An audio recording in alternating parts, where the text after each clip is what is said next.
형님, 이 그림이 우리의 낙원입니다. 전하, 보십시오. 이 그림 속 복사꽃길을 따라가면 세상의 시기도 권력의 다툼도 없는 평화로운 땅이 나옵니다. 할아버님과 선왕께서 꿈꾸셨던 조선은 바로 이런 모습이 아니겠습니까? 비해당의 주인 안평대군은 불안해하는 어린 조카 단종을 찾아가 자신이 아끼던 그림들을 보여주며 위로하곤 했습니다.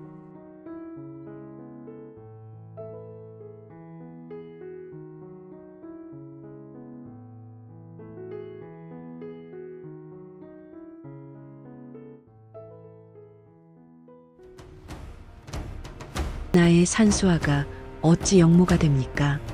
1453년 계유정난의 밤, 수양의 무사들은 비해당의 담장을 넘었습니다. 비해당은 군사들의 거친 발길질에 유린당하고 있었습니다. 앙견이 몽유도 원도는 거칠게 말려 괴짝에 던져졌습니다. 앙견, 그대가 그린 도원은 결국 꿈이었구나. 피로 물든 이 땅에는 이제 복사꽃이 필 자리가 없네. 안평의 죽음과 함께 조선이 가졌던 최고의 문화적 자산은 증발했습니다. 수양은 동생을 죽이고 그의 수집품들을 공신들에게 나눠주며 진실의 입을 막았습니다. 이제 굽이치는 강물로 둘러싸인 영월 청령포. 안개 자욱한 그곳에 한 소년이 서 있습니다. 숙부에게 강제로 실권을 빼앗기고 상황으로 물러난 단종입니다. 적장자인 단종의 복위 운동에 압박감을 느낀 수양대군은 단종을 노상군으로 강등시키고 강원도 영월로 유배를 보냅니다. 자신을 지켜주던 충신들과 작은 숙부 안평마저 잃어버린 채 유배길에 오른 단종입니다. 단종은 강물 너머 아득히 먼 한양 하늘을 바라봅니다. 아바마마, 아바마마께서 믿으라 하셨던 그분들은 지금 다 어디에 있나이까? 지금 구독과 좋아요 눌러주세요. 오늘 하루가 행복해져요. 역사는 승자의 기록이라고 하죠. 하지만 그 기록의 여백에는 지키지 못한 약속과 잃어버린 꿈의 파편들이 흩어져 있습니다. 문종의 동생이자 수양대군의 아우였던 안평대군. 그는 왕좌보다는 붓을 사랑했고 권력보다는 무릉도원을 꿈꿨던 조선 최고의 예술가였습니다. 문종이 떠나고 홀로 남겨진 어린 조카 단종에게 안평은 유일한 숨구멍이자 마지막 보루였습니다. 하지만 수양대군의 정치적 야망은 동생 안평에게도 미칩니다. 무슨 짓을 한 걸까요? 이제 그 이야기로 들어가 보겠습니다. 안평대군의 사저인 비해당과 단종의 침전인 경복궁. 강령전 비해당은 군사들의 거친 발길질에 유린당하고 있었습니다. 앙견이 몽유도 원도는 거칠게 말려 괴짝에 던져졌습니다. 한편 강령전에서는 어린 단종이 숙부의 칼날 같은 기세에 눌려 숨죽여 울고 있었습니다. 비해당의 주인 안평대군은 알고 있었습니다. 형님 문종이 승하한 후 대궐의 공기가 얼마나 차갑게 변했는지를요. 그는 불안해하는 어린 조카 단종을 찾아가 자신이 아끼던 그림들을 보여주며 위로하곤 했습니다. 전하, 보십시오. 이 그림 속 복사꽃길을 따라가면 세상의 시기도 권력의 다툼도 없는 평화로운 땅이 나옵니다.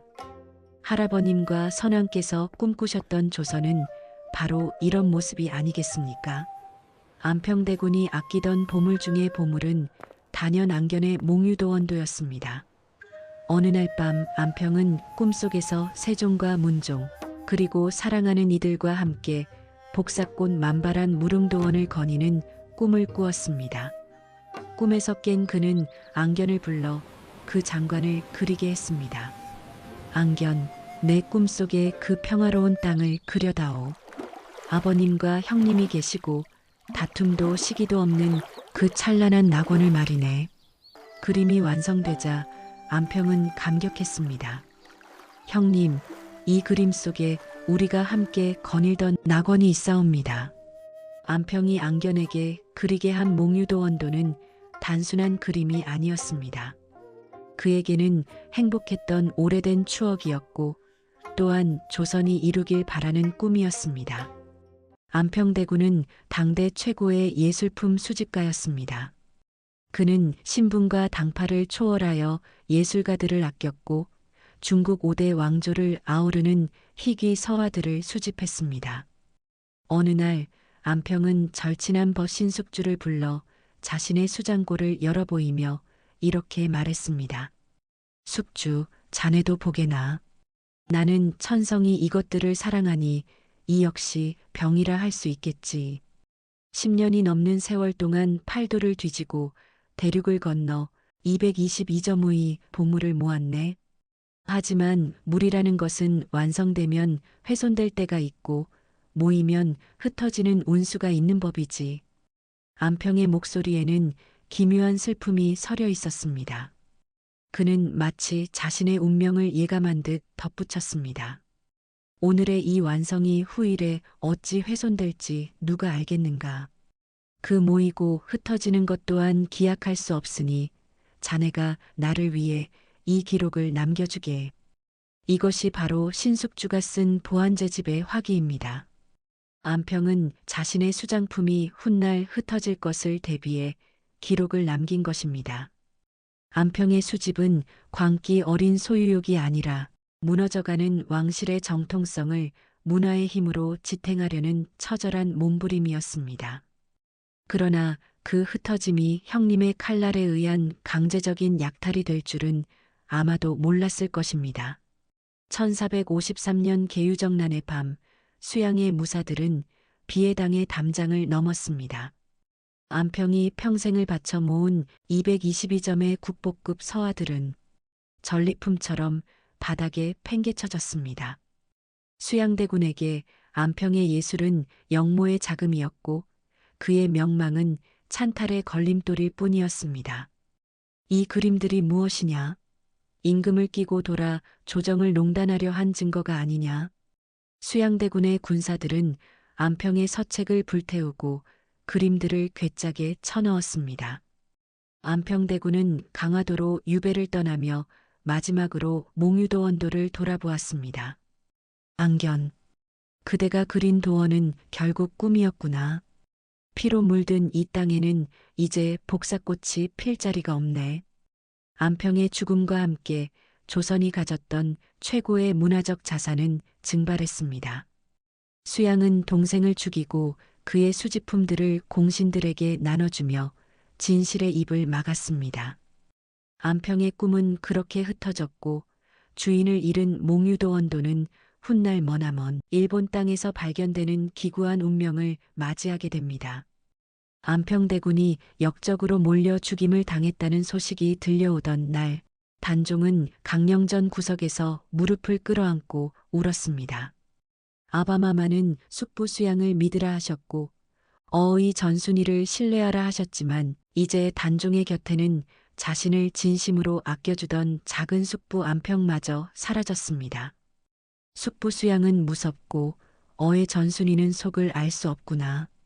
도승지마저 나를 외면하니 이 거대한 궁궐에 나 혼자뿐이로다. 12살 어린 왕은 깨달았습니다. 자신이 쓰고 있는 왕관이 축복이 아니라 자신을 죽음으로 몰아넣는 굴레라는 것을요. 단종은 아바마마가 그토록 지키려 했던 조선이 숙부의 발길질 아래 안평의 그림들처럼 찢겨나가는 것을 무기력하게 지켜봐야 했습니다. 단종의 눈물은 안평의 몽유도 원도 위로 떨어지는 핏방울과 같았습니다. 평화로운 낙원의 꿈은 끝났고 이제 소년 왕 앞에는 시퍼런 칼날이 번뜩이는 현실만이 남았습니다. 문종이 승하한 후 그가 묻힐 자리를 두고 다시 한번 격렬한 논쟁이 벌어졌습니다. 일찍이 풍수가 목효지가 장손이 녹아버릴 악지라.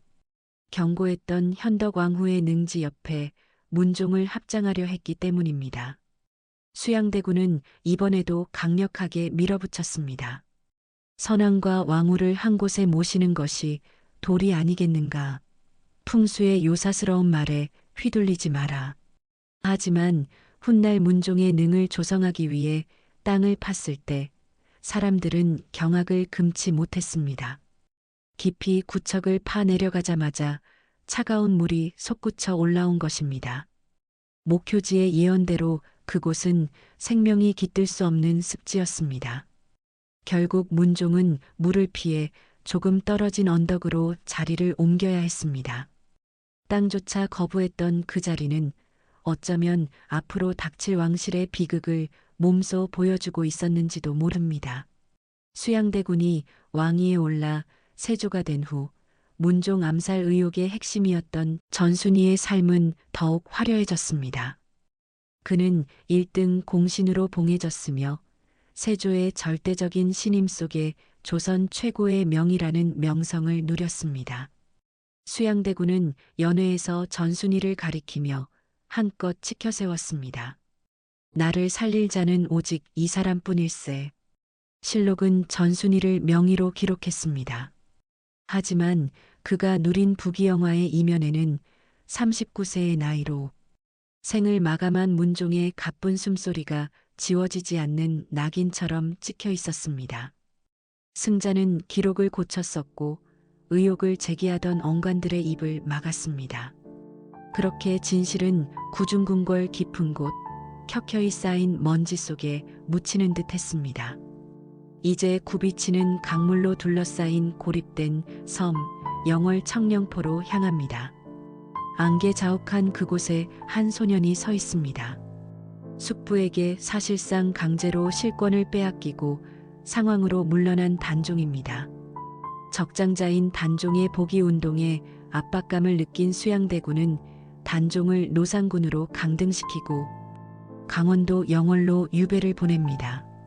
자신의 왕자를 내어주고 자신을 지켜주던 충신들과 작은 숙부 안평마저 잃어버린 채 유배길에 오른 단종입니다. 단종은 강물 너머 아득히 먼 한양 하늘을 바라봅니다. 그곳에는 아바마마인 문종이 잠들어 있는 능이 있습니다. 아바마마께서 믿으라 하셨던 그분들은 지금 다 어디에 있나이까? 전순이는 숙부의 곁에서 웃고 있고 숙부는 제가 지켜야 할 백성들을 향해 칼을 휘두르고 있나이다. 소년 왕의 눈앞에 흩날리는 나뭇잎들은 마치 안평대군의 사저에서 찢겨나간 몽유도원도의 파편처럼 보입니다. 단종은 더 이상 울지 않습니다. 다만 서쪽 하늘로 기우는 태양을 보며 묻습니다. 이 강물이 흐르고 흘러 아바마마가 계신 곳에 닿는다면 제가 드리지 못한 인사를 전해줄 수 있겠습니까? 단종의 뒷모습 위로 짙은 안개가 내려앉습니다. 그가 맞이하게 될 미래가 어떤 색깔일지 역사는 차마 단정적으로 말하지 않습니다.